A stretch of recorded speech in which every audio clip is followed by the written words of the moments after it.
A person wants to run a 5K in 20 minutes.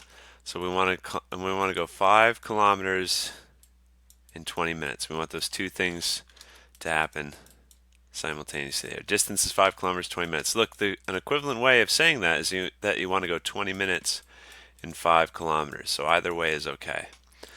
We're supposed to say how many minutes per mile should they be running. Now this one we have to do it according to the order that they gave us the units. Minutes per mile.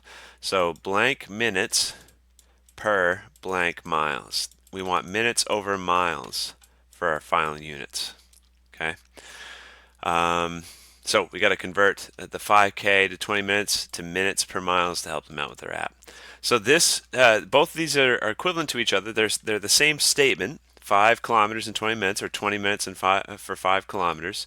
I'm going to use this one to help me solve because minutes is in the numerator. So that's the units I want for my final answer, minutes in the top. So I've got 20 minutes, but what I don't want is kilometers in the bottom because I'm supposed to be talking about minutes per miles, not minutes per kilometers. So I can multiply by a conversion factor. So conversion factors are 1. Okay, it's the number 1, but it's in terms of equivalent units, right? So we multiply by conversion factors to make some units cancel out so that we can change into units that we want. It's a way of organizing our thoughts.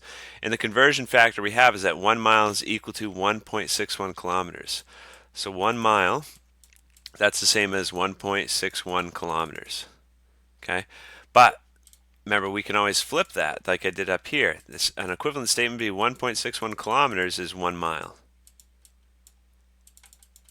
So I'm going to use this representation because I'm trying to make kilometers cross-cancel. I don't want kilometers in my final answer, in my target units. So I'm going to put kilometers in the numerator. That way, my kilometers will cross-cancel. And then I have to have 1 mile in the bottom because, again, this is 1, right? You're dividing something by its equivalent something.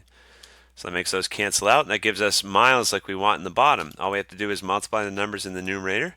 So 20 times 1.61 is 32.2.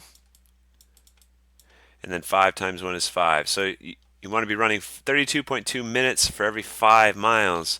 But the phone app would be telling you minutes for 1 mile, right? So divide those two numbers. 32.2 divided by 5, and that gives us 6.44 minutes per 1 mile. Okay, but then 0.44 minutes, we don't usually speak about minutes in terms of decimals. We break it down to seconds usually, right? So we got 6 minutes, and then 0.44, that's 44 out of 100 of a minute, right? So what you want to do is take the decimal that's left over and multiply it to 60, because the decimal represents the fraction of a minute we're talking about. And there's 60 seconds in a minute. So it's 6 minutes, and then we'll just say 26.4 seconds. Okay, so that's the pace they should be shooting for in their phone app.